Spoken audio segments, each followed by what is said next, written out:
대구에서 제일 유명한 행복학교죠. 가창초등학교. 들려요? 네. 뒤에 들려요? 네. 잘합니다. 예. 하여튼 여러분들은 저를 잘 모르시겠지만 저는 가창초등학교 너무 좋아해요. 그 옛날부터 여기 전부 전화 오려고 막 줄 서고 막 그런 분들 많이 알고 있고요. 뭐 노골적으로 말씀드리면 제가 가장 존경하는 제 일생의 스승님이 계신데 그 스승님 손자도 여기 다니고요. 그래가지고 하여튼 남다른 우리 연구소 가을 운동회도 여기서 한 적 있어요. 몇 년 전에 학교를 빌려가지고. 왜 웃어요 근데? 별로 뭐 웃기는 이야기도 아닌데 웃는다. 어머니들이 좀 여유가 있으신 것 같아요. 아파트 밀집 지역 그 경쟁 치열한 동네 엄마들하고 좀 달리. 근데 사실은 여기도 물 밑으로 하여튼 우리 가창초등학교 원래 제가 처음 왔는데요. 오게 돼서 너무 기쁘고 또 이 귀한 시간에 오늘 보니까 뭐 오전부터 계신 분들도 있고 방금 오시는 분도 봤는데 하여튼 이 귀한 시간 내서 이렇게 계시는데 조금이라도 도움이 되었으면 참 좋겠다는 마음으로 왔습니다. 저는 원래 한 70개 학교에서 이렇게 학부모 연수를 하는데 늘 학교 가서 이렇게 어머니들 뵐 때마다 좀 죄송스러운 것이요. 저는 뭐 교육 관련 전공을 했다거나 또는 교직에 있었다거나 이런 경험이 전혀 없어요. 근데 어떻게 이렇게 어머니들 만나서 특히 뭐 자기주도 학습에 대해서 이렇게 나누게 된 것이 참 아이러니합니다. 그래서 어쩔 수 없이 이제 제 이야기를 좀 해야 되는데 저는 우리 아들이 하나 있어요. 아들이 4살쯤 되었을 때 불현듯이 갑자기 어떤 생각이 드는가 하면 이 아이는 제가 자라면서 겪었던 아쉬움을 겪지 않게 해야 될 텐데 이 생각이 제일 먼저 들었어요. 우리 어머니하고 좀 다른 게 어머니들은 이제 아이를 뱃속에서 10달씩 이렇게 함께 지내고 이래서 모성애가 일찍부터 생기죠. 근데 저는 이제 우리 아이 태어날 때 가톨릭 병원에서 태어났는데 그날도 저는 축구하러 왔어요. 그러니까 관계가 비명 지를 일이 아니고 요즘도 그래요. 아니 아빠들은 엄마들하고 좀 다르다니까. 엄마들은 이제 일찍 아이하고 관계가 생기죠. 태중에서부터. 근데 아빠들은 이제 태어나서 꼬물거리면서 관계가 생기거든요. 저는 구체적 관계가 이제 한 서너 살 되니까 애가 소중해 보이고 막. 그래서 저는 태어날 때 병원에 못 가가지고 평생 원망 듣고 살고 있잖아요. 그리고 요 가창 이 동네는 완전히 제 나와바리 같아서. 전 지금도 저기 용계동에서 축구해요. 주말마다. 용계체육공원 알죠? 여기 지나가면 또 큰 운동장 있죠? 가창체육공원. 여기서 시합 몇 번 했고요. 하여튼 저는 4살 때 갑자기 그런 생각이 들었어요. 이 아이를 제가 겪었던 아쉬움을 겪지 않고 잘 자랐으면 좋겠다 이런 마음이에요. 왜냐하면 저는 아버지가 일찍 돌아가셔가지고 굉장히 이제 어려운 성장 과정을 거쳤거든요. 지금도 잊혀지지 않는데 초등학교 1학년 어느 날이었는데 아버지는 그때 폐병 환자였어요. 요즘 말로 하면 폐결핵이죠. 요즘 폐결핵이야 뭐 병도 아닌데 그 당시에는 이게 약의 내성이 생겨가지고요. 시립병원에 입원해 계시다가 더 이상 낫지를 않아. 그래가지고 퇴원하라 했어요. 퇴원해서 집에 오셔가지고 단칸세방에 살면서 맨날 피토하고 이제 그다음 요강에 피 받아서 버리고 이런 거 있죠. 우리가 했죠. 그러다 보니까 엄마가 이제 대구 유명한 섬유공장 있죠. 섬유공장. 우리 어머니가 이제 평생을 섬유공장 노동자로 일하시면서 생계를 유지하고 아버지는 집에서 투병하고 그러다 보니까 이제 아버지가 희망을 모두 자식에게 거는 거예요. 아들을. 우리 삼형제가 있어요.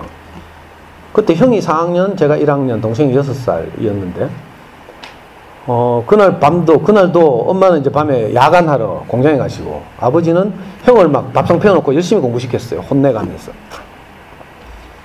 그리고 같이 내 식구가 잠들었는데 다음날 새벽에 형이 막 울면서 우리를 깨웠어요. 아빠 죽었다 하면서. 그리고 우리는 뭐 영문도 모르고 전 초등학교 1학년 때 눈 떠보니까 진짜 아빠가 옆에 돌아가셨어요. 저는 지금도 선명해요. 50년 지났는데 입 앞에 이렇게 거품이 가득 있더라고요. 숨을 내쉬고 들이쉬지 못하신 거죠. 제 인생의 가장 큰 트라우마가 그때 그 장면이죠. 그래가지고 막 우리가 삼형제 우니까 세대 살던 주인집 할머니가 막 뛰어오셔가지고 우리 삼형제를 주인집으로 우선 옮겨놓고 엄마 회사 연락해가지고 장례 절차가 진행됐어요.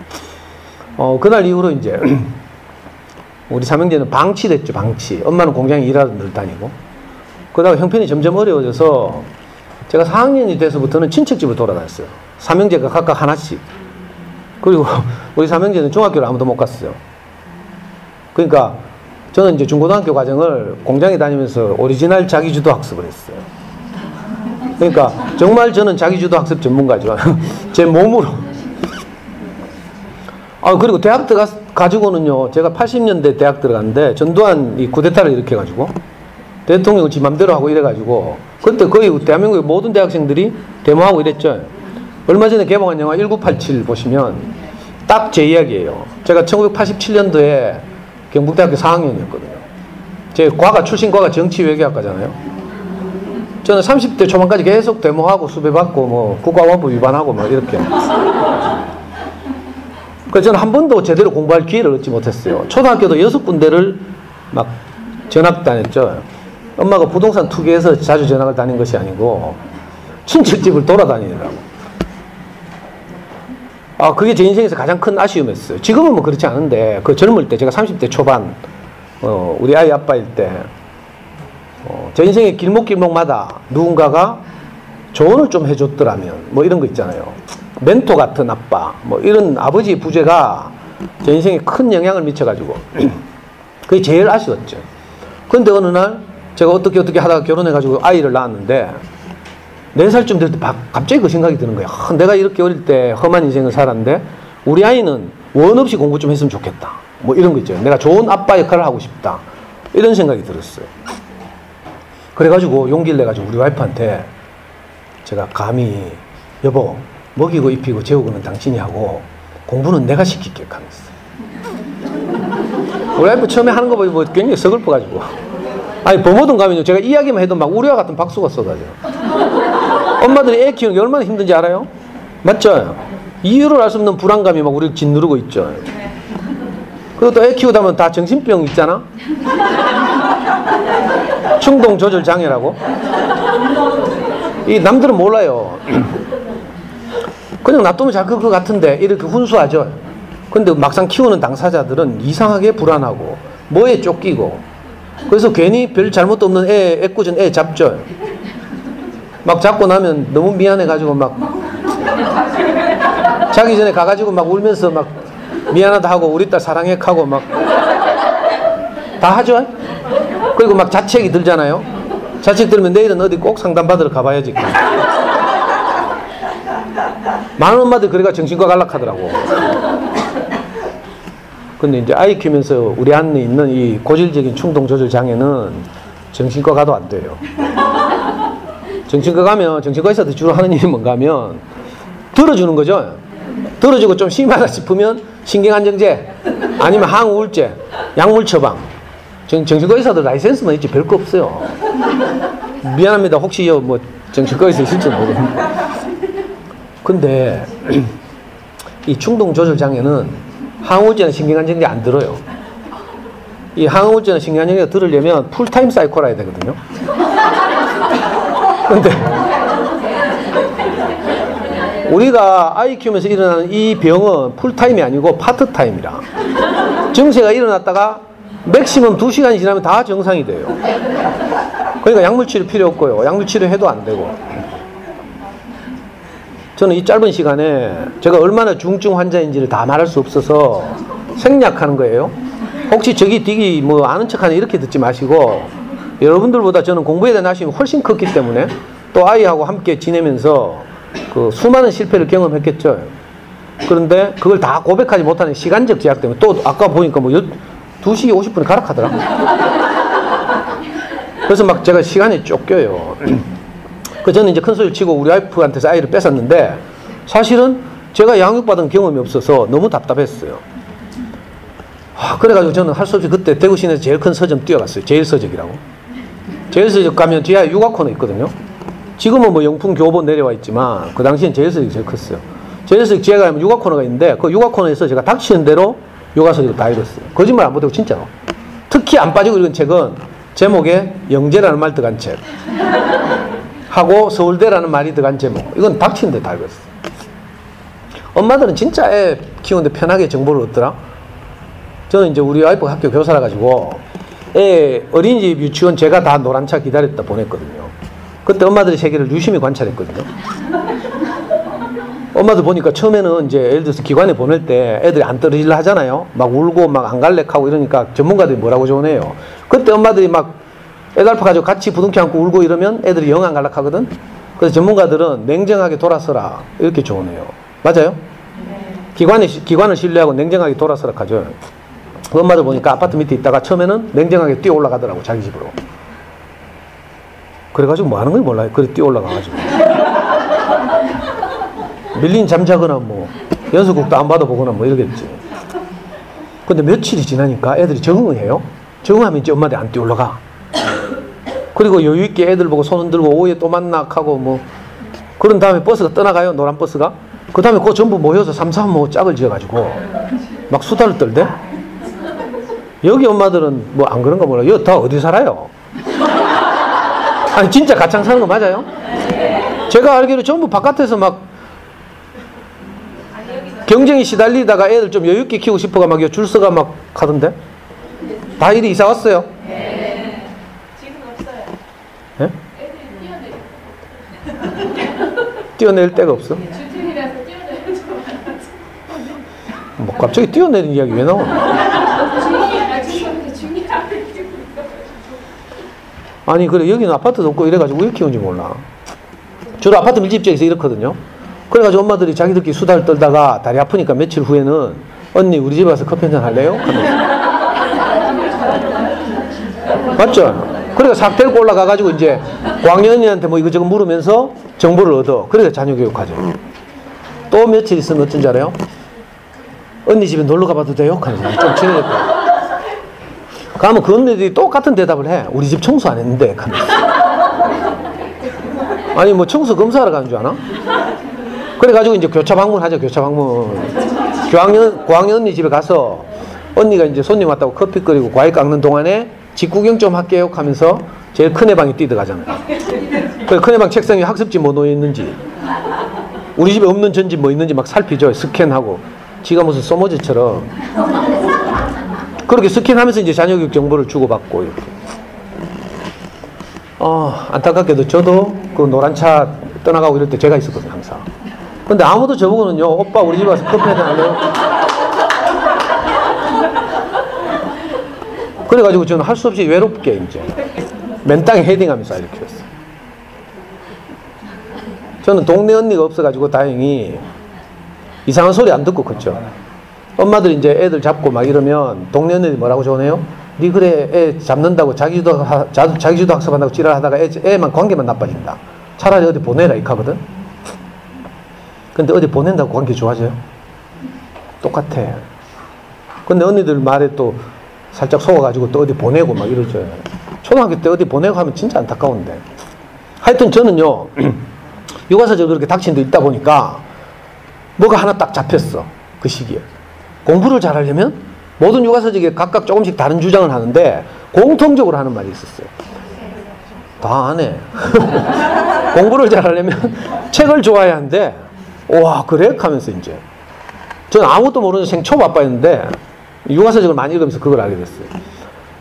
전 심지어는요 제가 공부에 대해서 너무 아쉬워가지고 심지어는 도서관에 가가지고요 우먼센스, 여성동화, 주부생활 이런 여성지 있죠. 여성지에도 제일 뒤에 보면 가끔 가다가 학력고사 전국 수석 엄마의 수기 하면서 몇 쪽짜리 실린다니까. 그럼 도서관에서 나 그거 다 복사해가지고 스크랩하고 이랬어요. 그렇게 막 연구하고 조사하고 했는데 먼저 아이를 키운 모든 잘 키운 부모들이 하는 말이 아이가 공부를 잘하려면 책을 좋아해야 한대. 그걸 막 알게 되던 시기에 물 돌락했는데 어디 갔지?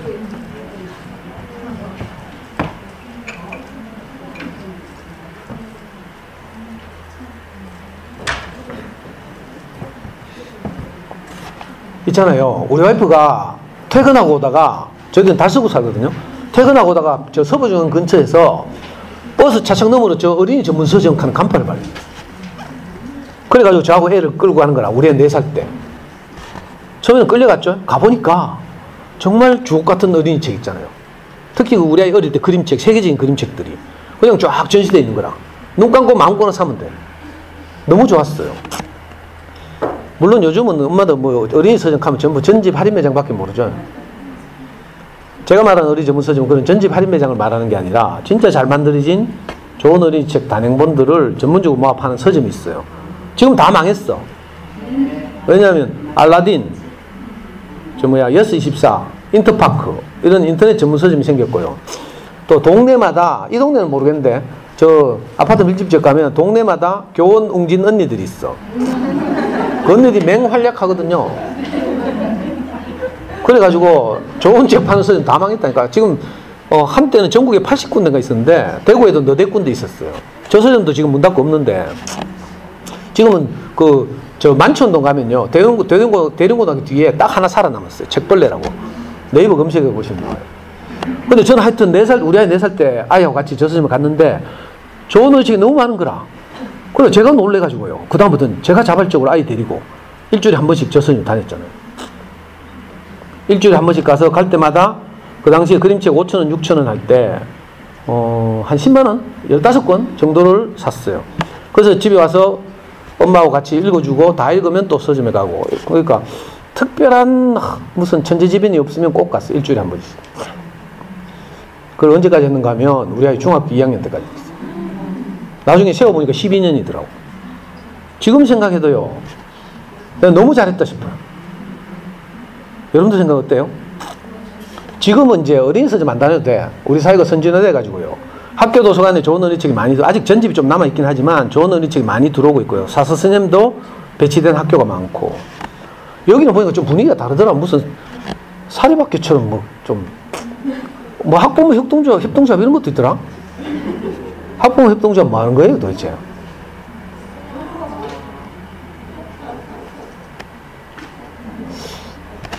아니 근데 공동육아 협동조합 이런 거 들어봤는데 초등학교에서 학부모 협동조합 하는데 평생 처음 보거든요. 저도 사실 협동조합 이사장이거든. 교육공동체 함께라는 협동조합 만들어가지고요. 아이들을 좀 행복하게 이렇게 키우고 싶어가지고. 근데 하여튼 학교 분위기도 너무 좋고 이런데 도서관을 제가 못 가봤어요. 바삐 오느라고. 잘 돼 있는지 모르겠네. 여러분들은 그러니까 요즘은 이제 공공도서관을 가거나 학교 도서관을 가거나 웬만한 또 동네는요 마을 도서관이 다 있어요. 여기도 제가 알기로는 파동 도서관 가까이 있더라고. 파동 어린이 도서관인가? 예? 예? 아 면사무소 옆에. 아 그래요? 아 그래요? 학교 도서관 어때요? 관심이 없어? 예. 그러니까 저처럼 저렇게 저는 진짜 일주일에 한 10만원? 그걸요 매주 투자했다니까. 근데 요즘은 돈 안 들이고 도서관에서 책을 빌려서 아이들 읽어주면 되죠. 진짜 아이 키우기 쉬워졌어요.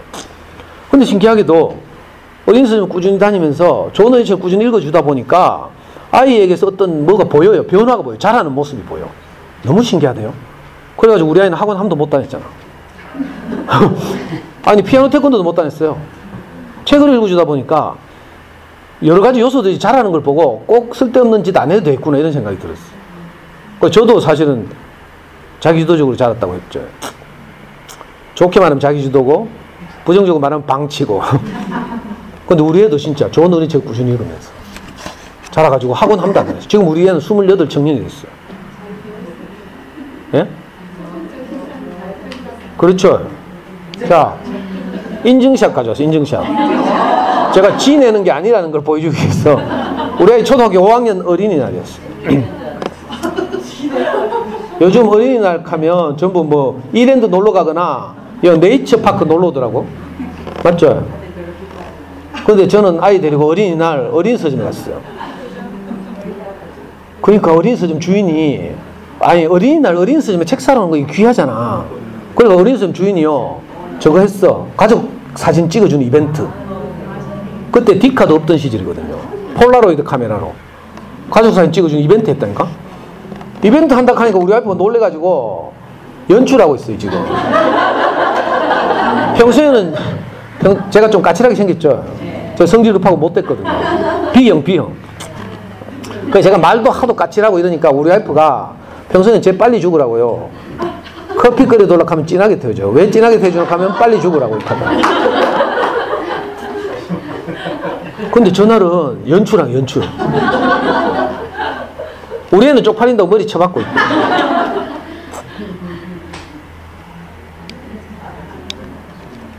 여러분들 이제 아이 이제 지금 근데 이거 통합이에요, 저학년이에요. 통합. 그 어릴 때 아이들 유치원 다닐 때 이런 이야기 많이 들으셨을 텐데 마리아 몬테소리라고 있잖아요. 이탈리아가 나온 유명한 교육학자. 몬테소리 알죠? 마리아 몬테소리 여사가 옛날에 한 말 중에 한 어린이가 훌륭한 어른으로 성장하려면 크게 3가지 영역의 균형 잡힌 발달이 필요하다 이렇게 말했어요. 그 첫 번째가 건강이죠. 신체 영역. 그죠? 그래서 신체 영역이야 뭐 이렇게 자연 속에서 자라고 유기농 먹거리 찾고 GMO 조작식품 피하고 MSG 안 쓰고 뭐 이런 거 하잖아요. 아토피 피하고. 그죠? 근데 이제 우리의 관심은 공부잖아 또. 두 번째 영역이 뭔가 하면 인지 영역의 발달. 그리고 세 번째가 정서적 안정. 이 3가지가 균형감 있게 자라야 된대. 신체적으로 건강하기만 하고 아무것도 발달하지 않으면 이상하죠, 그것도. 그리고 또 공부만 너무 잘해. 정서적으로 불안해. 이것도 이상해요. 골자가 뭐 이상한 현상들이 일어나죠. 또 정서적으로 안정되어 있는데 공부 너무 못하면 또 그것도 속상하거든. 뭐 아닌 척 해도요. 뭐 간디학교 다니고 뭐 이카는 엄마들 내가 많이 상담해 봤거든요. 아닌 척 해도 나중에 대학 갈 때 되면 다 막 걱정이 돼 가지고요. 대학교 다니다가도 결국은 제도권 대학 들어가고 하잖아요. 왜냐하면 우리 사회가 어쩔 수 없이 이제 아직 그 충분히 선진화되지 않았기 때문이기도 하고 그렇죠. 그래서 이 3가지 영역의 균형감 있는 발달이 필요한데 이제 신체 영역이야 뭐 제가 오늘 뭐 논할 바가 아니고 이제 두 번째 인지 영역이죠.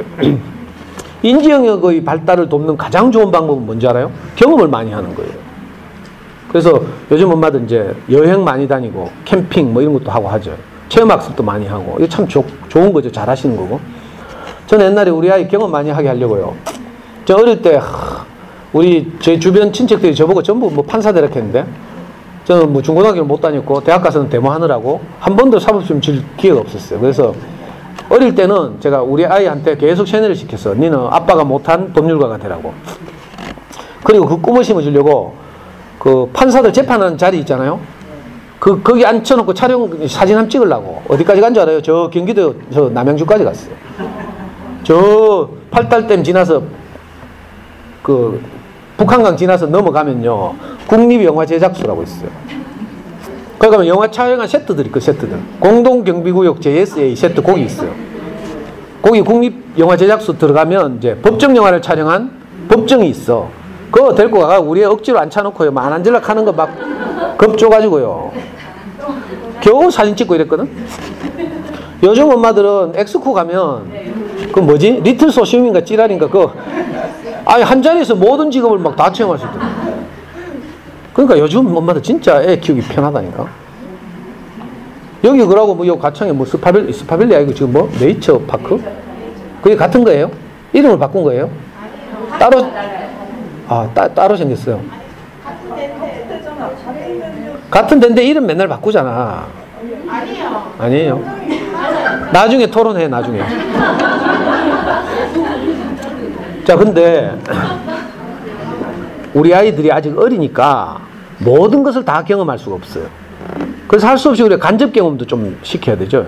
그 간접 경험으로 가장 효과적인 것이 책 읽기예요. 다른 아이들의 경험을 내가 이제 배우는 거죠. 좋은 어린이 책을 꾸준히 읽다 보면 소위 인지 영역, 학습에 필요한 여러 구성 요소들인데 이게 자라요. 아이들에게 뭐니 해도 가장 중요한 게 뭔가 하면 생각하는 힘이 자라야 돼요. 그죠? 그걸 보고 이제 어렵게 사고력 이렇게 부르죠. 나중에 대학이나 우리 사회가 우리 아이들을 평가할 때 가장 중요한 요소가 비판적 사고력이죠. 생각하는 힘은 좋은 어린이책을 꾸준히 읽다 보면 자라요. 왜냐하면 좋은 어린이책은 좀 불친절해. 그죠? 동네 언니들, 웅진이나 교원 언니들이 권하는 좋은 책들이 있어요. 그거는 굉장히 친절하죠. 책 뒤에 막 문제 막 두세 페이지 인쇄해가지고 갖다 주고 막 엄마들로 하여금 질문을 대신하게 하고 막 이런 좋은 책들 있죠. 그건 사실 책이 아니고 교재죠, 교재. 그 말고 책을 읽다 보면요, 여러분들 그런 경우 있는데 어떤 책은요, 읽다 보면 내 경험과 자꾸 부딪혀. 그래서 책을 덮고 회상도 해야 되고요. 그러니까 책을 읽을 때도 몰입해야 되죠. 주인공과 내가 동일시되고 이러면 이제 빠져들죠. 빠져들다 보면 자꾸 생각이 떠오르고, 또 애들이, 우리 꼬마들이 책을 읽을 때는 지연이의 의도 이런 것도 좀 생각해야 되고요. 띄어 읽기도 해야 되죠. 배경도 생각해야 돼요. 그림도 좀 봐야 돼요. 그러니까 이건 종합적인 사고작용이에요. 그래서 불친절하죠. 근데 이런 책을 읽다 보면 자꾸 생각하게 돼요. 그래서 뭐가 자라는, 힘이 자라는, 생각하는 힘이 자라요. 근데 요즘 애들 대부분 들고 있는 게 뭐예요? 책 읽으려고 하면 Y 들고 있죠. 만화책, 학습 만화들은 왜 전문가들이 가능하면 읽지 말라고 하는가 하면 만화책은 너무 친절해요.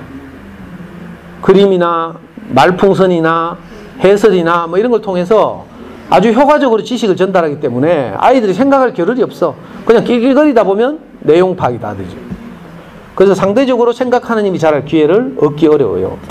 그래서 불친절한 좋은 어린이책을 읽어야 되는데 이걸 읽다 보면요, 자연스럽게 뭐 생각하는 힘이 자라죠. 또 전집과 다르게 좋은 어린이책들은 창의성도 자라게 해요. 왜냐하면 일단 전집 보면요, 여기서 여기까지 크기가 똑같죠. 표지 색깔 똑같죠. 파스텔 톤으로 여기서 여기까지 똑같죠. 완전히 군사문화가 그대로 반영되어 있는 획일적이죠. 근데 제가 어린 서점 다니면서 좋은 어린이책을 사보니까 일단 크기가 다 달라. 짜증나. 아니 책꽂이에 꽂으면 딱딱 꽂히고 들어가야 되는데 어떤 놈은요 커가지고 책꽂이 안 들어가. 눕혀놔야 돼.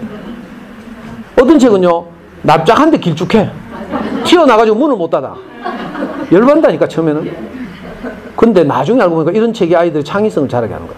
또 좋은 그림책도 보면요 재질 다 달라. 사용된 기법 다 달라요. 어떤 그림책은요 막 동양적인 그 냄새가 물씬 나는 이제 동양화풍으로 그린 것도 있고요. 어떤 거는 서양화, 어떤 건 유화로 그리고 어떤 건 수채화로 그리고요. 또 어떤 책들은요 요즘 엄마들이나 아이들이 좋아하는 작가 중에 베키나라고 있거든요.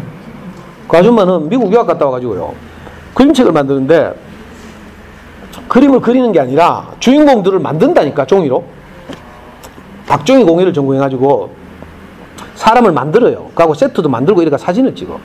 그래서 그 그림책이 배경으로 사용하죠. 그 유명한 전설적인 구름빵이라는 그림책. 그 대표적이죠. 그러니까 다양한 기법이나 재질이나 장정이나 뭐 이런 거, 일러스트나 이런 게 다 달라가지고 이런 좋은 어린이책들을 자주 접하면서 자라다 보면 창의성이 자라죠. 그리고 아이들이 나중에 이제 뭐 수능을 치거나 예를 들면 대학을 가게 될 때 결국은 우리 아이들을 평가하는 가장 중요한 요소는요, 텍스트에 대한 이해 능력. 이걸 독해력이라고 부르죠. 듣기 평가 조금을 제외하고는 전부 텍스트에 대한 이해 능력을 평가해요. 그러니까 어릴 때부터 많이 읽어야죠. 텍스트에 대해서 많이 읽으면 텍스트를 이해하는 능력, 속도가 훨씬 빨라져요. 그래서 당연히 좋은 성적을 받죠. 공부를 잘하게 돼요. 물론 유전적으로 어제 어떤 학교 가니까 제 강의하기 전에 교장선생님이 자기 강의를 좀 하더만 한 10분 동안 잔소리 하던데 뭐 요즘은 유전이 80% 하면서 엄마들 기를 죽이고 있어. 사실이라도 그렇게 말하면 안 되죠. 그러면 자칫하면요 운명 결정론에 빠져. 유전이 모든 걸 결정한다면. 근데 그렇지 않고요, 유전적으로 좋은 자질을 가지고 태어났더라도 방치하면 엉망이 돼요. 근데 이제 한 개인의 이거 유전적 재능도요 컨디션에 따라서 측정해 보면 많이 달라요. IQ 검사 같은 걸 해도 컨디션 좋은 날 IQ 검사하는 거하고 엄마한테 혼난 날 IQ 검사하는 거 천지 차이나. 20씩 차이나. 그러니까 너무 그런 거 믿지 마. 검사 결과를 믿지 말고요, 후천적으로 우리가 아이들에게 좋은 환경을 제공함으로써 아이들이 물려받은 재능을 활짝 꽃피울 수 있도록 돕는 게 아주 중요하죠. 근데 제일길 하면요 이런 게 저절로 자라죠. 아, 너무 신기하더라니까.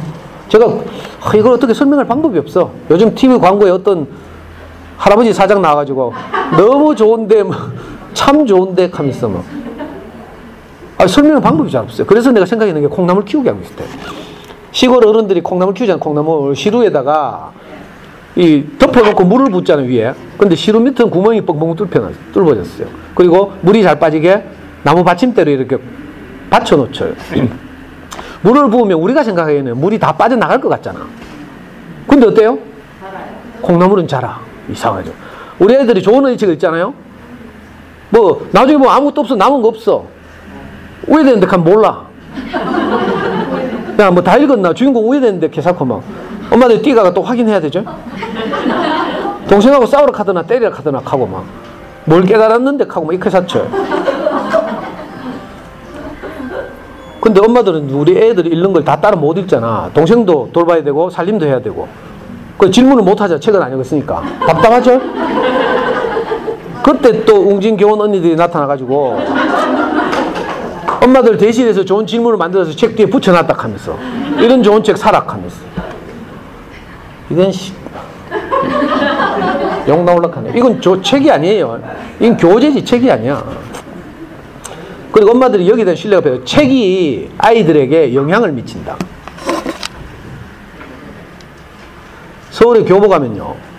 교 앞에 저 유명한 돌비석 있죠, 돌비석. 사람이 책을 만들지만 거꾸로 책이 사람에게 영향을 미친다. 이런 뜻이에요. 좋은 의식을 꾸준히 읽다 보면 아이들이 저절로 뭐가 잘한다니까. 그거 가만히 놔둬도 돼. 꼭 쫓아가서 확인하다가 또 뚜껑 열려. 안 그래도 우리 왜 수학 공부 시키다가 아까 그 충동 조절장애 도지절. 근데 또 책 잘 읽었는가 뭐 뛰가가 확인하다가 괜히 뚜껑 열리지 말고 엄마들이 할 일은요, 도서관에 다니면서 좋은 어린이책을 잘 가려서 빌려주고 읽어주는 거라. 저학년 같은 많이 읽어줘야 되고요. 그것만 하면 돼. 확인할 필요 없어요. 확인 안 해도 콩나물이 자라듯이 책이 아이들에게 영향을 미쳐요. 여기에 대한 깊은 신뢰가 필요한데 이 신뢰가 없으니까 어떤 엄마들은 야, 책만 읽고 공부해 이렇게 한다니까. 책 읽는 것보다 더 좋은 공부가 없어요. 장기적으로 봤을 때. 이걸 어떻게 더 여러분들을 설득할 방법이 없을까 싶어서 제가 15년 전부터 이 강의를 해왔는데 그때부터 엄마들이 책 읽기가 중요하다는 거 다 알더라고. 여러분도 다 알죠? 진짜 알아요? 의심스러운데?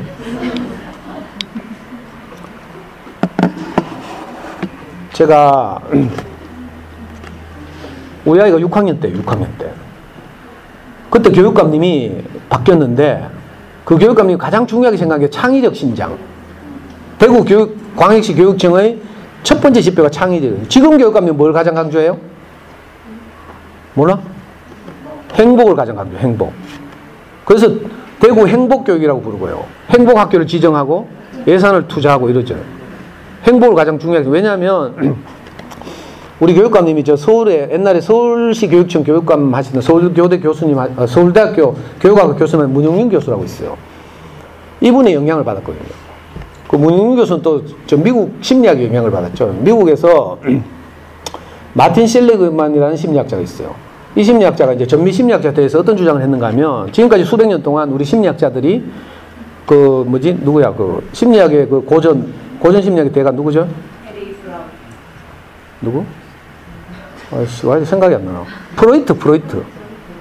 프로이트, 칼융, 이 심리학의, 고전 심리학의 아버지라고 불리죠. 이런 분들이 인간의 부정적 정서에 주목해가지고, 트라우마, 꿈, 뭐 이런 거. 그러니까 인간의 부정적 정서를 자꾸 왜 살면서 일어나는 많은 현상들이 주로 어린 시절의 어떤 것에 있다고. 부정적 정서에 주목하고 연구를 한 게 수백 년이에요. 근데 이 마틴 셀리그만이라는 심리학자가 우리가 너무 인간의 부정적 정서에만 주목해왔다. 앞으로는 긍정적 정서에 주목해보자. 예를 들면 감사, 뭐 이런 거 있잖아요. 그죠? 이런 것들을 이제 주장하기 시작했어요. 그래서 새로운 심리학의 큰 흐름이 생겼는데 이걸 보고 긍정심리학이라고 불러요. 이 긍정심리학이 미국에서 이제 활성화되고 수십 년이 흘러서 한국에 들어왔죠. 문영윤 교수님하고 우동기 교육감님 굉장히 친해. 그래가지고 그 영향을 받아서 대구 행복교육 이렇게. 그래서 행복학교 지정하고 막 이런 거예요. 엉뚱한 데서 했는데 우리 애 때는 창의력이 제일 중요했어요. 이 교육감님이 갑자기 제1회 초등학생 창의력 경진대를 열었어. 각 초등학교에서 6학년 대표 한 명씩 뽑아가지고 대구 교대를 보내래. 우리 애가요, 저 앞산 밑에 아주 촌스러운 초등학교, 한 학년에 3학급밖에 없는 학원도 없고 막 이런 촌동네 살았는데 우리 운 좋아가지고 학교 대표가 됐어요. 여기는 한 학년에 몇 학급 있어요? 한 학급? 아니, 한 학급밖에 없는 학교에서 이렇게 엄마들이 많이 오네? 오늘 애들 뭐 발표한다고 왔죠, 사실은. 제 이야기 들어온 게 아니고. 원래 많이 와요? 그래가지고 대구 교대 갔어요. 그때 초등학교 190개 있었거든, 대구에.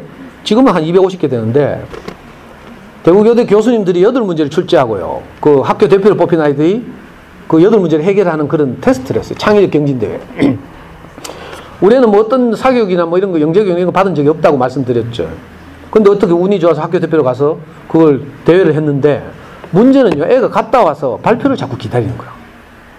그래서 제가 걱정이 돼가지고요. 왜냐하면 그때 대구에서 제일 똑똑한 애들 어디 있는가 하면 경북대학교 수학과학 영재교육원이 있어. 5학년, 6학년, 9학년들 제일 똑똑한 애들은 그 경대 교수님들하고 주말마다 모여가지고 사사과정 하면서 있잖아요. 실험하고 막 이런 거 한다니까. 지금도 해요.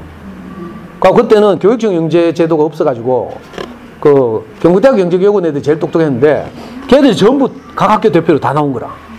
그럼 우리 애 같이 이 듣보잡 초등학교 나온 애가 잼이 되겠어요? 그래가지고 제가 우리 아이한테 조심스럽게 위로했어요. 아들아 하면서 너무 기대하지 마라 하면서 아빠가 네 학원 안 보내고 이렇게 책을 읽고 이렇게 길게 보고 영어도 우리 아이 학원 한 번도 안 다녔다니까. 잠수네 애들의 소문난 영어 공부법 하는 거 들어봤어요? 제가 잠수네 원조잖아. 어이씨. 우리 애 초3 때 잠수네 생겼다니까? 저는 생기자마자 들어가가지고요. 우리 애 영어학원 한 번도 안 다녔어요. 수능 영어 100점 맞았잖아. 놀랄 거 없어요. 수능 영어 아무것도 아니에요. 수능 영어는 미국의 5학년, 6학년 애들이 치는 국어 시험하고 비슷해요. 독해 수준이.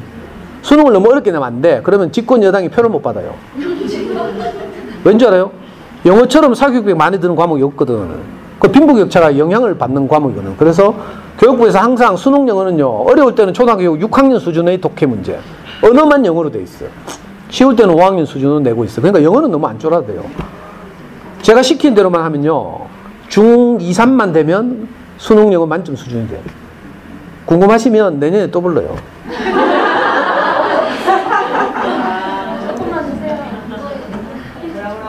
영어보다 더 중요한 게 이거라니까? 아니, 영어에 대해서 궁금하시면, 원래 제가 두 번째, 세 번째 가는 학교는 영어 수학 강의 하거든요. 그 강의들을 전부 찍어가지고, 우리 카페에 다 올려놨어요. 다음 카페 대구 부모교육연구소 다 올려놨어요. 아니, 농담 아니고. 남구 달서구 일대는 텔레비에 제가 맨날 나와요. 여기는 유선방송 뭐 가입하는지 모르겠네. 남구 달서구에 가면 티브로드라고 있거든요. 교육청하고 티브로드가 협약해가지고, 엄마들이 좋아하는 강사들 강의는요, 다 촬영해요. 원래 제가 어떤 초등학교 가가지고 영어 공부 강의했는데 그거 촬영했어요. 텔레비에 남구 달서구에서는 틀면 나와. 저는 BTV 가입자라서 못 보는데. 하여튼 그렇다 치고.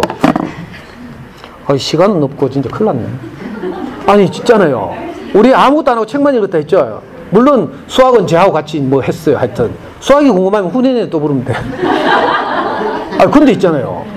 대회 갔다 왔는데 발표를 기다리니까 저는 말렸어요. 워낙 우수한 애들이 많이 나오기 때문에 너무 기대하지 말고 우리는 길게 보고 나중에 수능 칠 때 우리 전국 수석하자 하면서. 지금 당장 상 안 받아도 된다 이렇게 했거든요. 근데 나중에 발표가 났잖아. 왜 된지 알아요? 우리 애 몇 등 했게요? 몇 등요? 1등 했으면 내 여기 안 와. 서울에 올라가서 세바시에서 강연하고 있든지 뭐. 우리 애 그때 5등 했어, 5등. 5등 잘한 거예요. 5등을 우습게 얘기해. 아니, 그때 우리 애 동기 중에 대구에서 가장 똑똑한 대구가 난 천재가 하나 있었어. 노이수라고. 걔도 달서구 출신인데, 걔는 나중에 어떻게 됐는가 하면, 달서구 도원초등학교 나오고 도원중학교 나와서 부산에 있는 한국과학영재학교 갔어요. 2년 만에 프린스턴 갔다니까? 걔가 그 대회 나왔어. 그러니까 우리 애가 잽이 되겠어요? 근데 걔도 1등 못했어. 노이수는 2등 했어, 2등. 그 1등 1명에게 금메달, 2등 3명에게 은메달, 5등부터 9등 5명에게 동메달. 우리 이거 동메달. 우리 애가 작년에 대학을 졸업하고 외국 기업에 취직해가 외국 나왔거든? 그래서 제가 우리 애 방 쓰려고 방 정리하다가 이거 처박아 놓은 거 발견했잖아요. 제가 얼마나 자랑스럽게 생각하는 건데. 제가 뭘 말씀드리고 싶겠어요? 어린 시절부터 꼭 뭐 사교육하고 뭐 이렇게 안 해도 얼마든지 아이들이 잘 자랄 수 있어요. 근데 우리가 불안해가지고 뭐 이것저것 호작질 하죠. 여기 엄마도 어떤지 몰라. 근데 하여튼 여기 이 동네에서 안 살아봐가지고 모르겠어요. 여기 전부 골짝골짝이 산다면서요. 골짝골짝마다 여기 전원주택 많이 있잖아. 지금 우리 형도 여기 전원주택 짓고 있어요. 제가 아는 제 선배들도 여기 골짝골짝에 전원주택 많이 살아. 제 인생을 바꾼 우리 목사님도 여기 골짝에 살고요. 상원리. 저 안에 알아요, 몰라요? 거기 이상한 목사님 한 분 있죠? 운동회 때 막 축사도 하고 하던데? 아닌가? 이젠 하여튼 그렇다 치고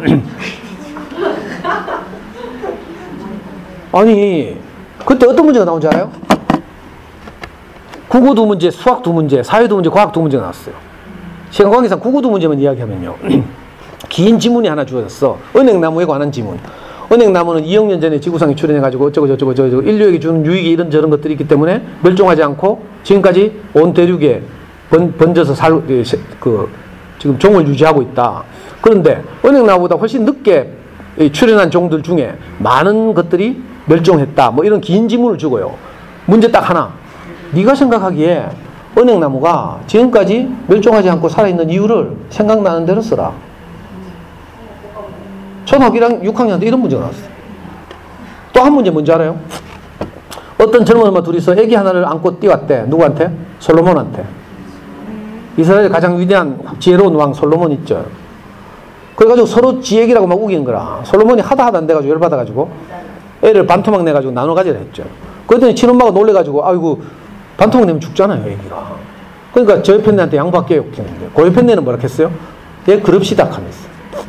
그래가지고 솔로몬이 딱 친엄마를 찾았다는 거 아닙니까? 이 긴 지문을 주고 문제 딱 하나. 네가 만약 솔로몬이라면 어떻게 친엄마를 찾아줄 것인지 생각나는 대로 써라. 문제 좋죠? 안 좋아요? 뭐라고? 어? 아니 그래 요즘 말로 하면 그래 이게 친자 확인 소송이죠. 그러니까 아이들이 논리적으로 좋은 대답을 많이 하면 높은 점수를 받아요. 생각나는 대로 써라거든. 그러니까 이거 우리 애는 그저지 뭐 책 많이 읽었으니까 생각하는 힘이 저절로 자라있잖아요. 그러니까 여기서 높은 점수를 받은 거라.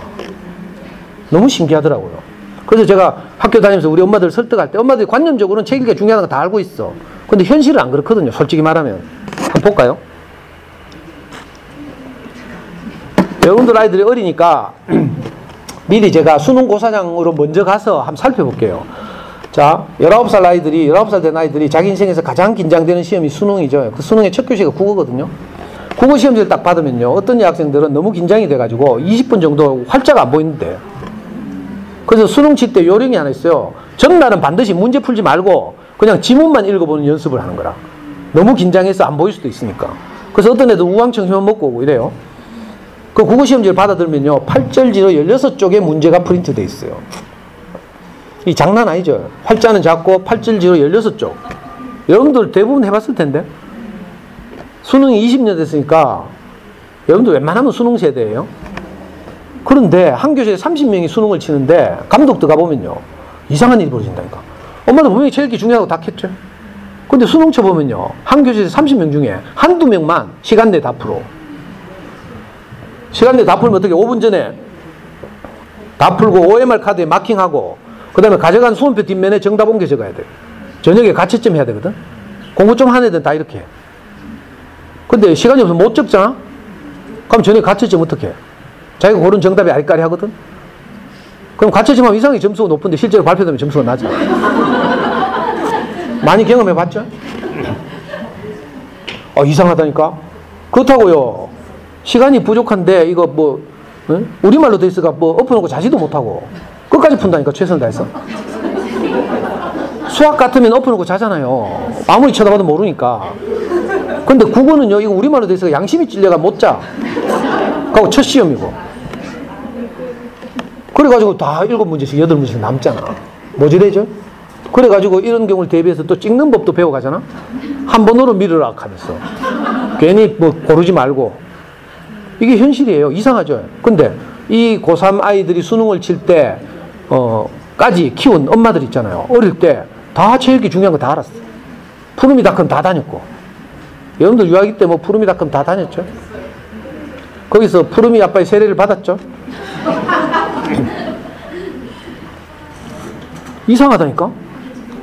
그러니까 제일 중요한 관념이지, 관념. 현실로 도서관에 다니고 이렇게 하지 않는다니까. 자, 이 아이들이 다시 고등학교 1학년 때로 제가 필름을 돌렸어요. 영화 박하사탕처럼. 고등학교 1학년 딱 들어가면요. 공부를 포기하지 않는 한 뭐 해야 돼요? 수학 공부해야 돼요, 수학 공부. 야자 시간과 주말에 자기 공부를 할 수 있는 자기 시간에 뭘 해요? 다 수학 공부해야 돼요. 좋은 대학 가려면. 포기한 애들은 사탐, 과탐 하고 있지. 무슨 말인지 알겠어요? 자, 50에서 60%를 수학 공부해야 되고, 한 30%를 영어 공부해야 돼요. 나머지 1, 20% 가지고 사탐, 과탐 해야 돼. 공부 따로 할 시간 없어요. 거의 없어. 그거 언제 해야 돼요? 중3 때까지 책을 좋아하도록 무슨 수를 써도 만들어야 돼. 근데 중학교 때 그거 되겠어요? 아이들 아직 중학교 안 돼봐서 모르죠. 중학교 좀 되면 우리보다 키도 크고 힘도 세죠. 말 안 들어. 여자아이들한테요, 뭐 엄마가 잔소리 하려고 하면 엄마가 좋은 정보를 가지고 있잖아. 그래서 애한테 영향을 미치려고 하면 애들이 뭐라 하는 줄 알아요? 엄마, 내 인생 내가 알아서 할게. 문 쾅 닫고 들어가 본다니까. 여러분도 경험 안 했죠? 저는 실제로 우리 애 중학교 때 한 대 때리려고 하다가 시겁했잖아. 이 실기기 때리려고 온 오른팔로 온 힘을 다해 스윙을 했는데 애 머리에 도달해야 되는데 도달 안 하고 탁 걸리는 거야, 뭐가. 보니까 애 왼팔이 내 팔목을 딱 잡고 있어. 이것 봐라 하면서 내가 나머지 팔로 또 풀스윙을 했거든요.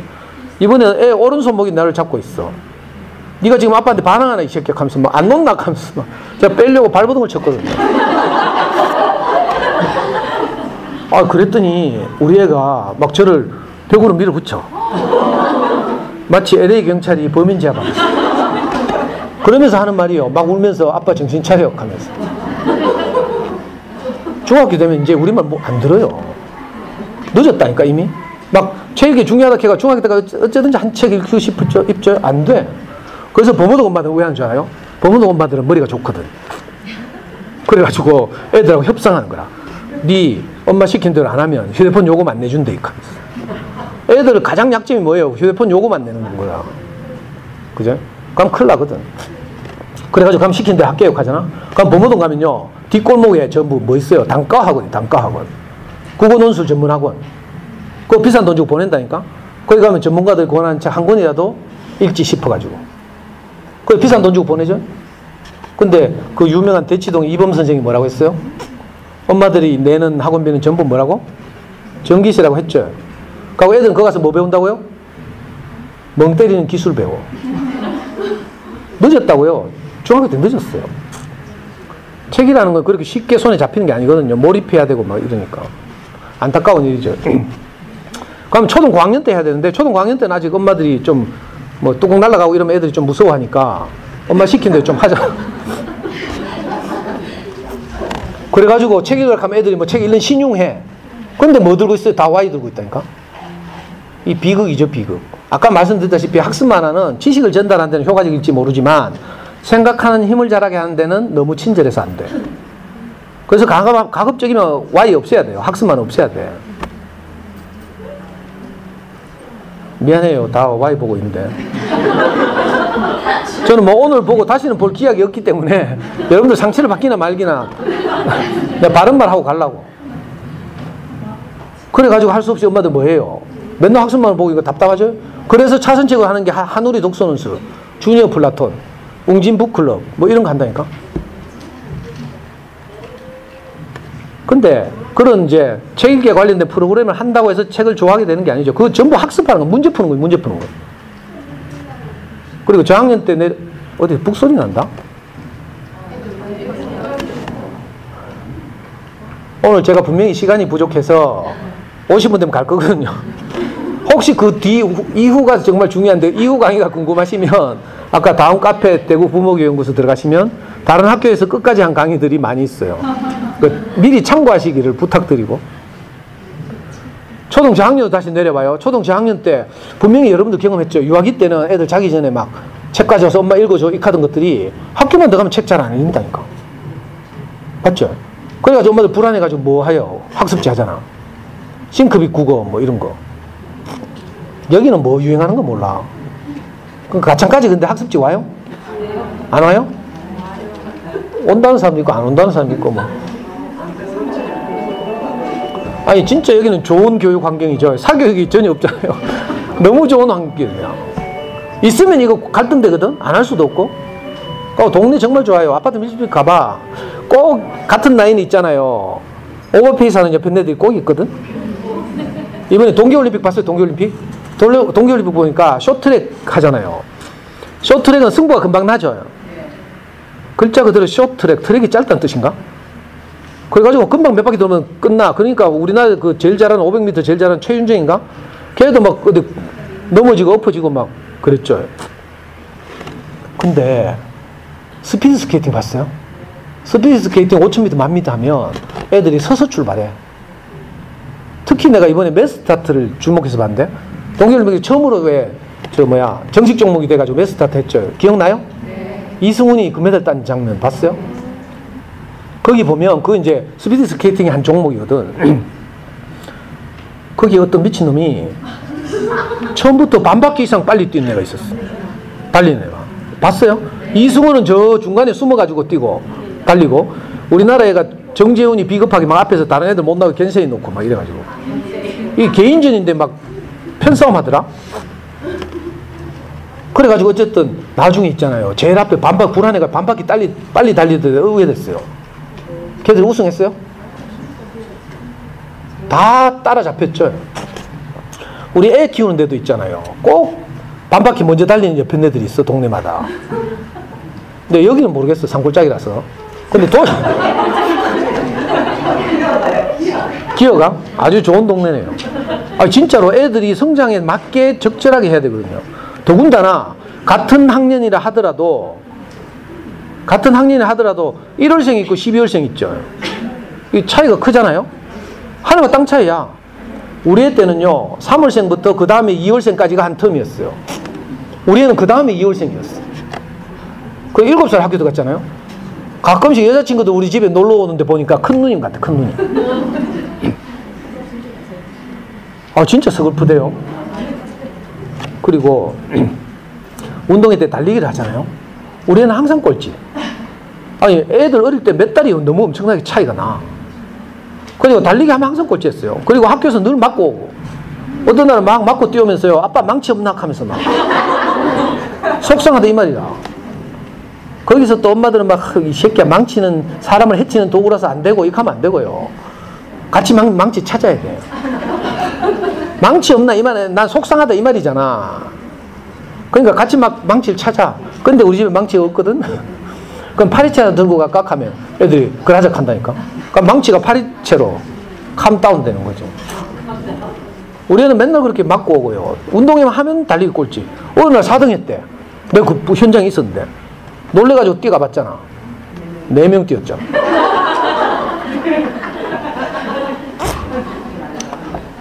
또 한 해는요, 그 운동회 할 때 우리 애 학교는 실내화를 신고 뛰었어요. 근데 그에 따라서 우리 와이프가 애 오래 신으라고 실내화를 풍덩한 걸 사줬어. 딱 맞는 거 신고 뛰어도 꼴찌할 놈이 풍덩한 거 신고 뛰다가 벗겨진 거라. 그 50m가 60m가 뛰는 데 있잖아요. 쩔뚝거리면서 그 벗겨진 실내화 들고 50m 뛰는데 30m 차이 나가지고 얼굴 울그락불그락 개면쩍게 부끄러워하면서 들어오는 거 보니까 내 그때 진짜 이혼할 뻔했어. 너무 속상해가지고요. 저는 솔직히 말하면 6년 내에 아빠 달리기 했다니까, 운동회 때마다. 우리 기사주 주려고. 제가 뭐 운동을 잘해서가 아니고요. 저 달리기를 잘해서가 아니라 전 평범한데 매주 축구를 했거든. 지금까지 하고 있어요. 축구 광이거든, 제가. 여기 용계 동네 체육공원 가면 토요일 오후 다시 오면, 토요일 오후 다시, 일요일 오후 다시 오면 제가 항상 여기 축구하고 있어요. 진짜로. 그러니까 운동회 때 나가면 아빠들, 회사 생활하는 아빠들은 상체는 막 앞으로 엎어지는데 다리가 안 따라와. 근데 저는 늘 축구를 하니까 그냥 달리잖아요. 그러니까 내 6년 내 1등 했잖아. 한 해는 우리 출발 라인에 다리가 길쭉한 젊은 아빠가 딱 섰어. 내가 왠지 느낌이 불안하더라고. 그런데 몰래 싹 빠져가지고 다른 조로 갔잖아.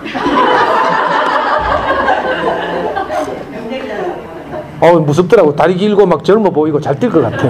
그냥 눈치 보고 이래가지고요. 그런데 6년 내에 아빠 1등이고 항상 저는 비누 타가지고요. 아이 반에 일부러 찾아가요. 그러면 우리 반 아이들은 저를 다 알거든. 그래가지고 왁 하면서 막 이래가 기 살려주고 이랬거든요. 근데 신기한 일이 벌어졌어요. 우리 애가 중학교 2학년이 됐거든. 중학생 때는 운동회 안 가고 체육대회를 가대. 어느 날 2학년인데 체육대회를 하는데 우리 애가 반 계주 대표가 됐잖아요. 너무 신기하대. 그래서 제가 애 불러 물어봤어요. 야, 왜 하다 네가 반 계주 대표가 됐노? 너가 반 애들 전부 소아마비가 아, 그랬더니 애 하는 말이 몰라. 경도를 열심히 해서 그런가? 이렇게 하더라고. 경도가 뭔지 몰라?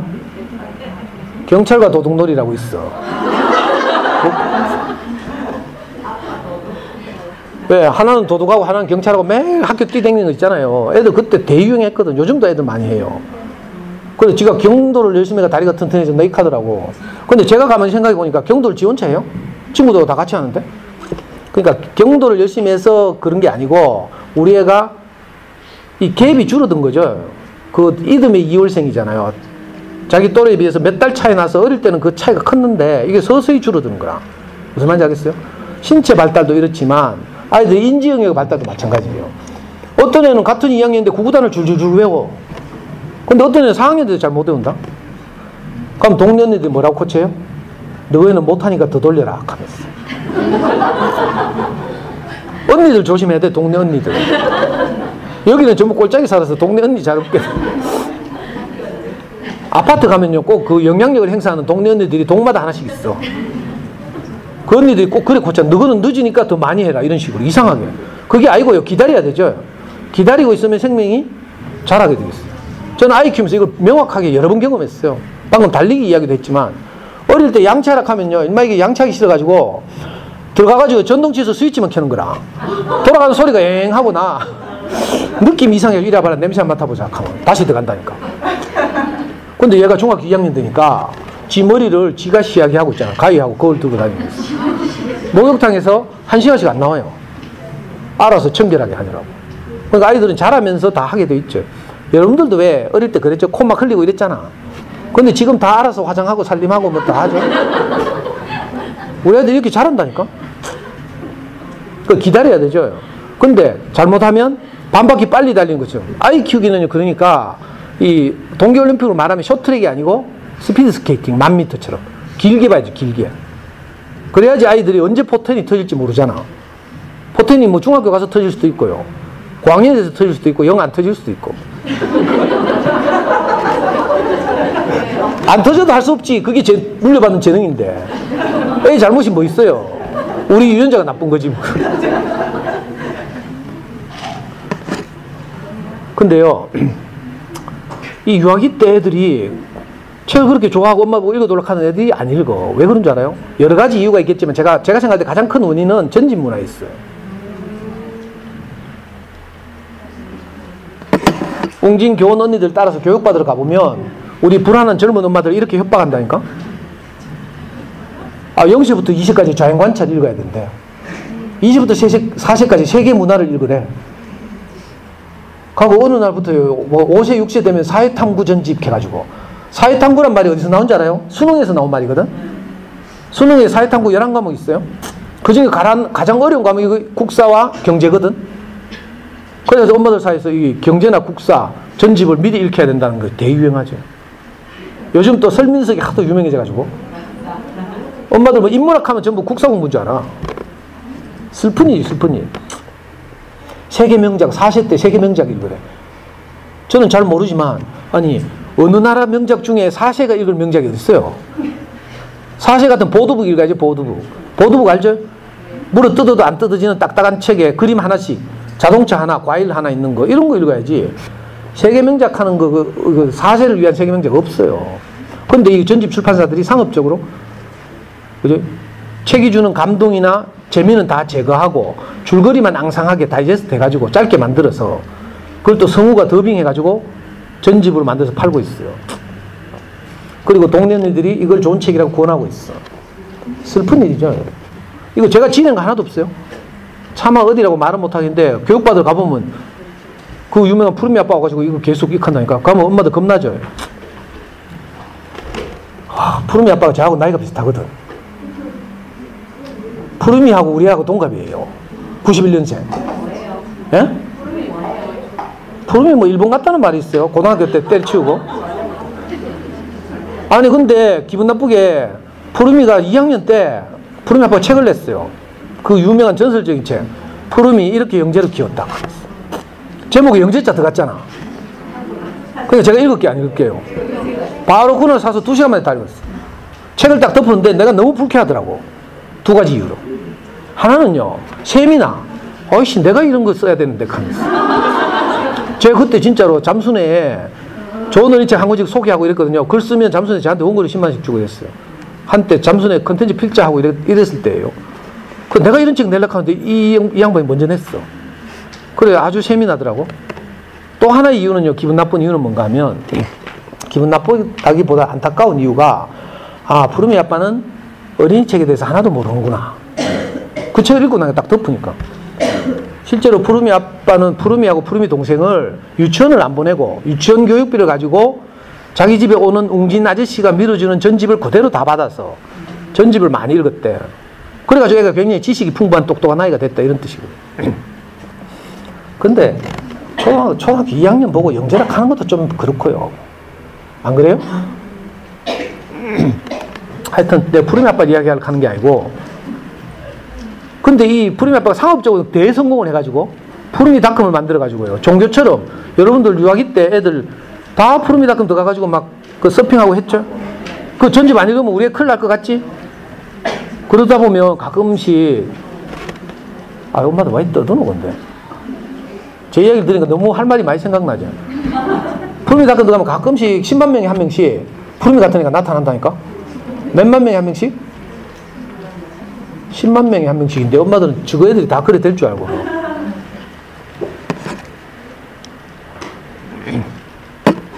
제가 어떤 집을 촬영해 왔어요.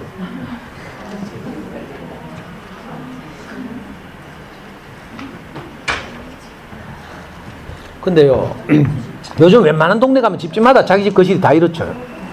여러분들 안 그래요? 제가 강의하러 가니까 대부분 엄마들이 하는 말이에요. 언제 우리 집 촬영해 갔어요? 이런 반응이다. 그리고 엄마들이 귀신같이 알더라. 저기서 저기 거는 뭐고, 뭐 한국 안데르센 거고, 뭐 저기서 저는 한국 노벨 거고, 뭐 귀신같이 알대. 그리고 이 상황에서 또 저기 우리 집에 없는 거 저기 딱 하면서 막 적든다. 내가 이런 거 사지 말라고 지금 빨리 팔아치우라고 하는데, 교육받고 오면 불안해가지고 보험 깨고 적금 깨가지고 이런 거 막 사잖아요, 한꺼번에. 저는 지금도 이해가 안 돼. 엄마들이 아이들 옷 살 때 한꺼번에 100벌씩 사요, 안 사요? 왜? 그래. 애가 금방 성장하죠. 키나 몸무게가 변화하니까 조금씩 사고 또 바꾸고 하잖아요.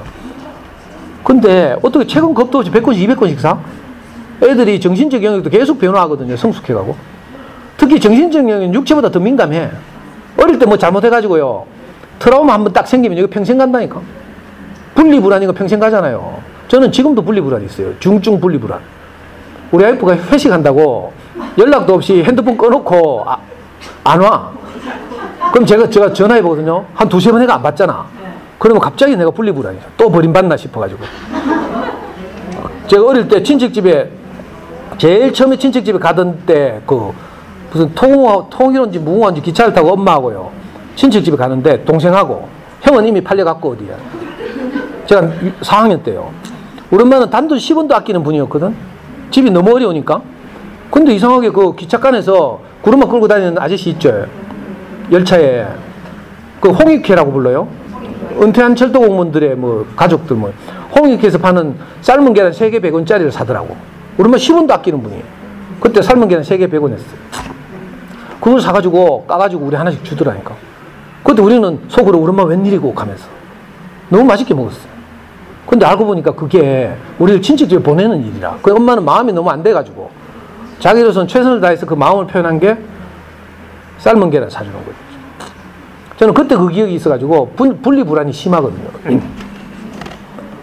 그 우리 와이프 전화 받으면 내가 분리불안이 증세에 도져가지고 50번씩 계속 전화하잖아. 받을 때까지. 왜? 전화하는 동안은 받을 거라는 기대가 있거든. 아니 그러니까 뭐 내 증세에 대해서 주목하지 말고요. 우리 아이들이 정신적으로 아주 예민하다니까. 근데 이걸 무시하고 책을 저렇게 100권씩 200권씩, 어떤 용기 있는 엄마들은 한꺼번에 2천만 원치씩 전집 드린다? 이게 제정신이 아니지. 그래가지고 제가 젊을 때 40대 때 10년 전에 강의할 때는요, 겁도 없이 엄마들한테 저거 빨리 갖다 팔고 학교 도서관 다니라 했어요. 도서관에 가면 좋은 어린이책 많으니까. 근데 엄마들이 아무도 안 팔대? 나중에 왜 안 파는 거 물어봤더니 인테리어 무너질까봐 못 판대. 그 저기 인테리어. 손님 오는데 저 뭐 거실이 휑하면 좀 이상하잖아, 그죠? 안타까운 일이에요. 그러니까 전집은 왜 안 좋은가 하면요, 뭐 다른 많은 이유가 있지만 저는 가장 큰 이유가 너무 지식 중심의 체읽기를 하게 돼요. 무슨 말인지 알겠어요? 지식은 시대가 바뀌어가지고요, 옛날에는 한 개인이 많은 지식을 암기하고 있으면 똑똑하다는 소리를 했지만 요즘은 지식은 네이버 물어보면 다 가르쳐줘요. 우리나라 네이버는 얼마나 똑똑한지.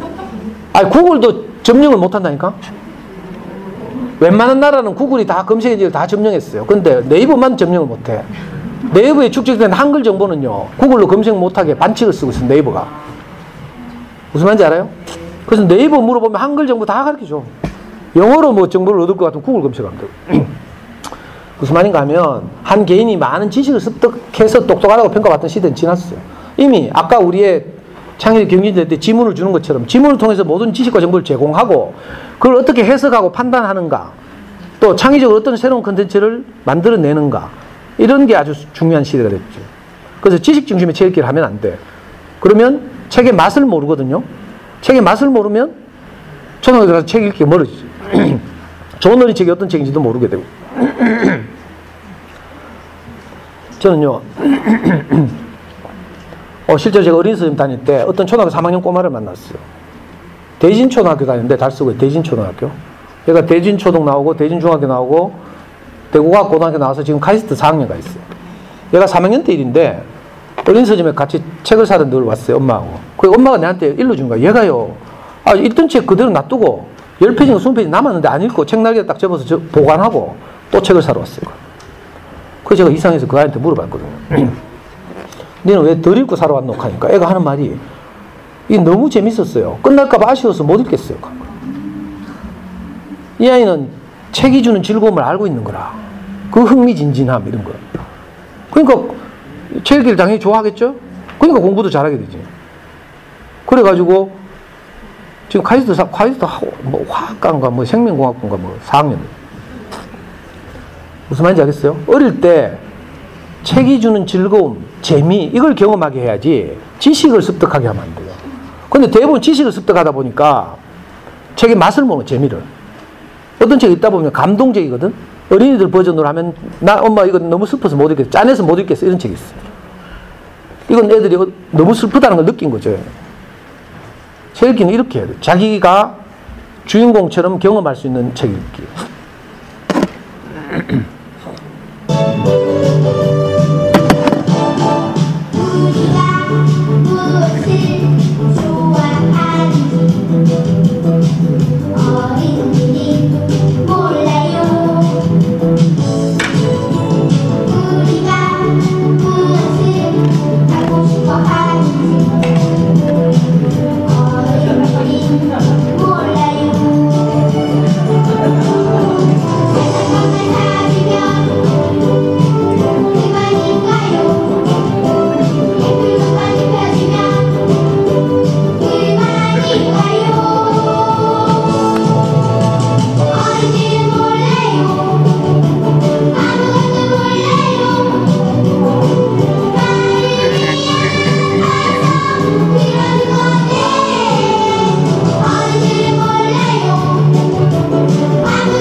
이 노래 다 알죠? 진짜 다 알아요? 저는 유튜브 검색하다가 이 노래 발견하고 너무 애들 마음을 잘 표현해가지고 엄마들한테 알려주려고 이거 PPT 넣었는데, 아니 엄마들 미리 다 알고 있더라.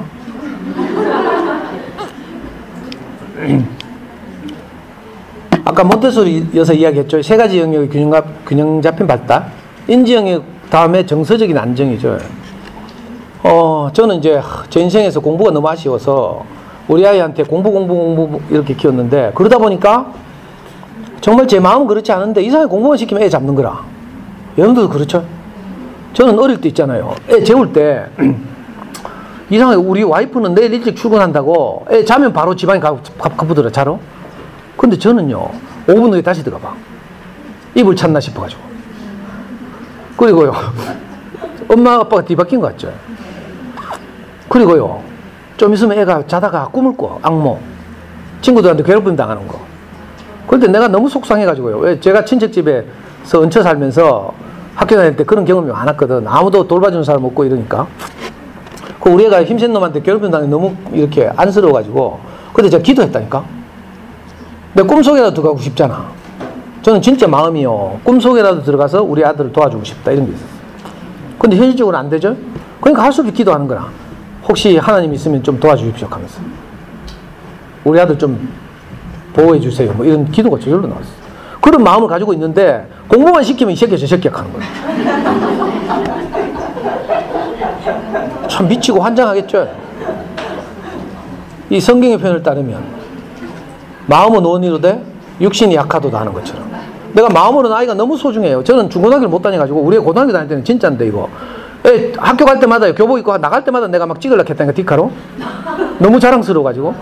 그런데 우리 애는 막 지랄하면서 있잖아요. 초상권 침해다 개사고 막. 그래서 제가 고3 내내 한 번도 못 찍었어요. 졸업식 날 처음 찍어, 졸업식 날. 그 정도로 제가 아이를 소중하게 생각하고 자랑스러워 했는데, 내가 좋은 아빠가 되고 싶었는데, 이상하게 공부를 시키다 보니까 나도 이게 충동 조절 장애가 발동하는 거야. 특히 수학 공부 시키니까. 내가 시간만 많으면 벌써 갈 때 됐네. 우리 애가요, 하루는 초등학교 저학년 때인데 일기장에다가 아빠 빨리 죽었으면 좋겠다 했습니다. 아빠 하도 무섭게 하니까. 그걸 또 나는 못 봤는데 우리 아빠가 보고 또 내한테 해준다? 그러면 지 혼자 알고 넘어가야지. 너무 속상했어요. 그게 아닌데 하면서. 저는 정말 성격 급하고 까칠하고 이래가지고 우리 애한테 정말 미안한 짓 많이 했거든요. 하고 그때마다 내가 애 방에 찾아가가지고 잘못했다고 빌고. 특히 수학 공부 시키다가 뚜껑 열리잖아요. 저는 오답 나오면 바로 발로 차고 막 이랬거든. 정신 차리고 집중해서 문제 다시 읽으라고 발로 차고 머리 쥐받고 하는데, 정신을 차리는 게 아니라 정신줄을 놓아. 애 눈동자 팽팽팽 돌면서 아빠를 똑바로 못 쳐다보는 거야. 너무 미안하잖아요. 그래가지고 그 다음에 뭐 언제 애 잠들고 난 후에 채점했어. 그러니까 좀 낫대. 근데 어느 날, 그때 우리 애는 수학을 좀 잘해가지고 학교 수학을 학교에 맡기고 좀 심화된 거 있잖아요. 어려운 거. 시중에 나오는 수학 문제집을 보면 난이도별로 나눌 수 있어요. 1단계부터 5단계까지. 1단계는 교과서와 익힘책 수준이고 5단계는 경시대 수준이에요. 경시대는 요즘 좀 사양길이 들었죠. 별로 이제 너무 심하다 싶어서. 그래서 우리 애는 그때 4단계 문제집을 가지고 하루에 4문제씩 했어요. 딱 하루에 4문제씩. 그 대신에 풀이 과정을 전부 노트에 적는 이런 수학 공부를 했는데, 잠들고 난 후에 채점해 보니까 4문제가 다 틀린 거야. 내가 우겼게요. 이거 안 해보면 잘 모르는데.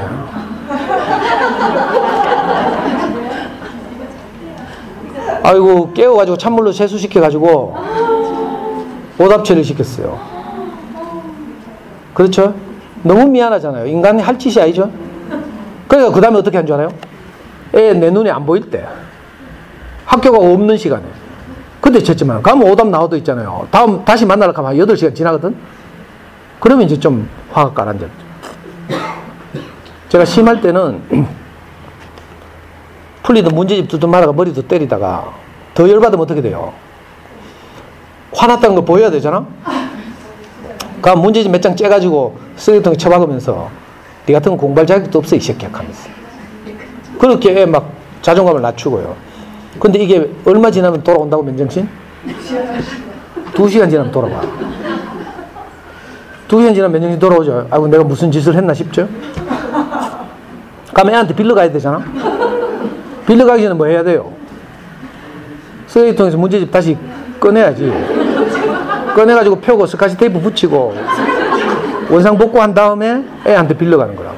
저는 이건 진짜 많이 했어요. 우리 애 침대에 머리맡에 무릎 꿇고 앉아가지고 아까는 아빠가 미쳤는갑다. 아빠가 지금 목사님 말씀 열심히 들으면서 인간 돼가고 있으니까 네가 조금만 기다려도 하면서 진짜 많이 울었어요. 근데 저는 다행히 동네 언니가 없었잖아. 만약에 제 주변에 동네 언니들이 있었더라면 극하다 관계 나빠진데 어디 보내래 이할 거라. 근데 저는 동네 언니가 없어가지고 그 수많은 실패를 했지만 다시 털고 일어서서 아이 손을 잡고 또 하루 살고 이렇게. 지금 아드님 괜찮으시죠? 뭐 자살했을까봐요? 아빠의 관계나 이런 공부는 괜찮으세요? 검사도 우리 카페 들어와서 제 강의를 쭉 한번 따라 들어봐요. 아니 뭐 미리 말씀드리면 나중에 있잖아요. 우리 고등학교 1학년 때 제가 좋은 아빠로 소문나가지고 토요일 아침마당에 출연했잖아. 뭘 모르는구나. 내가 일일이 내 자랑 할 수도 없고. 아유, 시간 없어 가야 되네. 큰일 났네. 아니, 여러분들한테 이제 도서관을 다니면서 좋은 은혜책을 꾸준히 읽어주면 이런 증세가 많이 완화된다. 이 말씀을 드리려고. 저도 이런 많은 성격적 장애가 있지만 좋은 은혜책을 꾸준히 읽어주다 보니까 아이가 이상하게 좋아져요. 제가 그리고 공부 때문에 불안했던 제 마음 있잖아요. 근데 예를 들면 좋은 그림책 언제까지나 너를 사랑해 이런 그림책 읽어주다 보면 내 안에서 정말 아이를 소중하게 생각하는 마음이 막 올라와요. 평소에는 호수 밑으로 깔아앉아 있죠. 근데 좋은 그림책을 읽어주다 보면 내 아이를 얼마나 소중하게 생각하는지가 스물스물 올라온다니까. 그래가지고 막 책 읽어주다 막 울고 있잖아요. 저는 아이하고 책 읽어주다 많이 울었어요.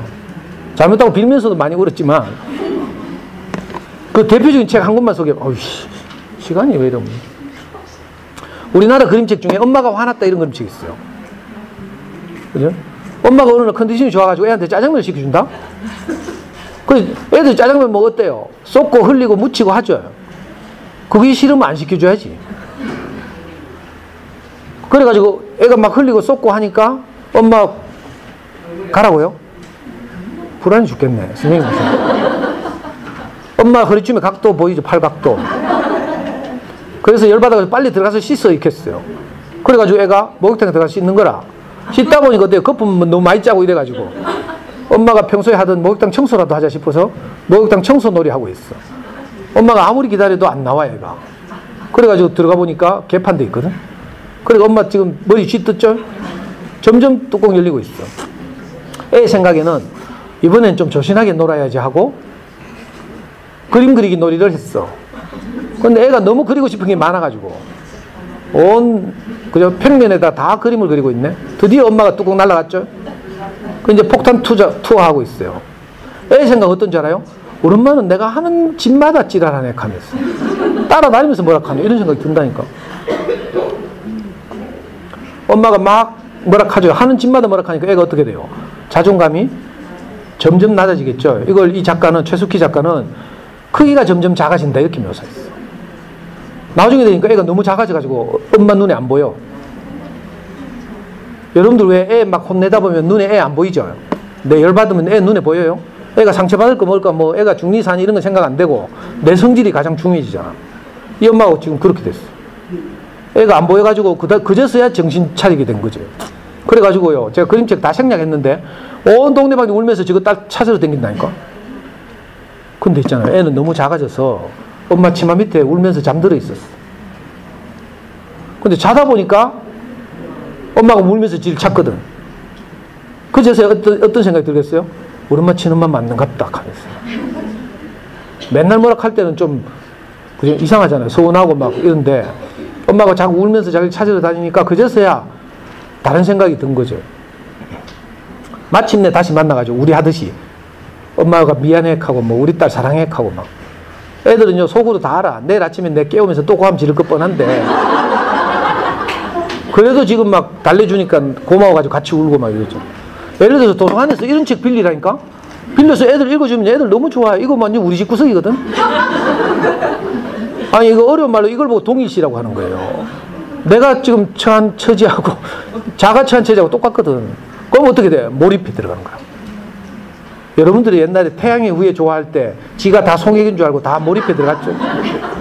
그거하고 비슷해요. 진짜 가야 되는 것 같다. 아니 아까 저 엄마가 물어가지고 그래가지고 아드님 어떻게 됐어 해가지고 아, 이 못된 아빠 밑에서 우리 잘 자라가지고요. 이거 인증샷, 수능 성적표. 보여요? 봐도 모르겠지? 원점수는 안 나오잖아요, 수능 성적표에. 그래서 가장 손쉬운 방법은 100분위를 보는 거래, 100분위. 영어 수학에, 뭐야?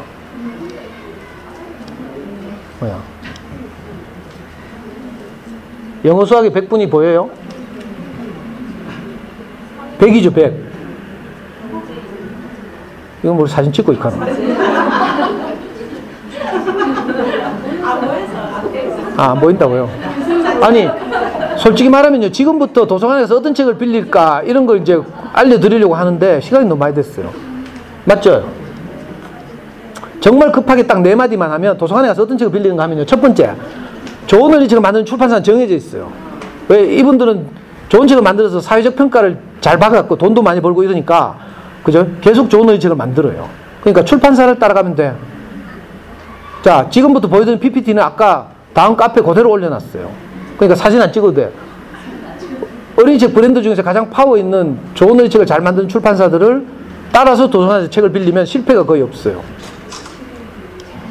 자, 지나가요. 자, 두 번째는요, 막 가장 많이 팔린 책을 따라가면 돼. 뭐, 거기서 거기지만, 겹치는 내용이지만, 가장 많이 팔린 책, 그림책 중에서 전 세계에서 가장 많이 팔린 책은요, 미국 그림책, 너는 특별한다. 이게 4천만 부 1위. 2위는 캐나다 그림책, 언제까지 너를 사랑해 2위. 이런 책들. 그 다음에, 고학년 같으면요, 고학년 같으면, 단행본 중에서 가장 많이 팔린 책은 샬롯의 거미줄이에요. 보여요? 이런 책. 우리나라 책 중에는 이런 책. 자, 올려놨어요. 세 번째는 저학년 같으면요, 그림책의 노벨상에 불리는 상이 있어요. 칼데콧 받은 그림책들이 지금 한 200권 번역돼 들어와 있죠. 도서관에서 이런 거 빌려서 읽으면 돼요. 미국에 칼데콧이 있다면 영국에는 게이트 그린웨이 상이라고 있어요. 자, 이런 책들을 빌려서 아이들 읽어주면 좋겠고요. 시간만 많으면 제가 한 권 한 권 다 설명할 텐데 나 지금 분위기가 불안해서 가야 되겠어요. 이 뒤에 제가 한 권 한 권 소개한 강의 동영상들이 우리 카페 한 10년치 다 올라와 있으니까 한 권 한 권을 소개하는 건 그걸 참고하시기 바라고요. 가자. 어우, 불안해.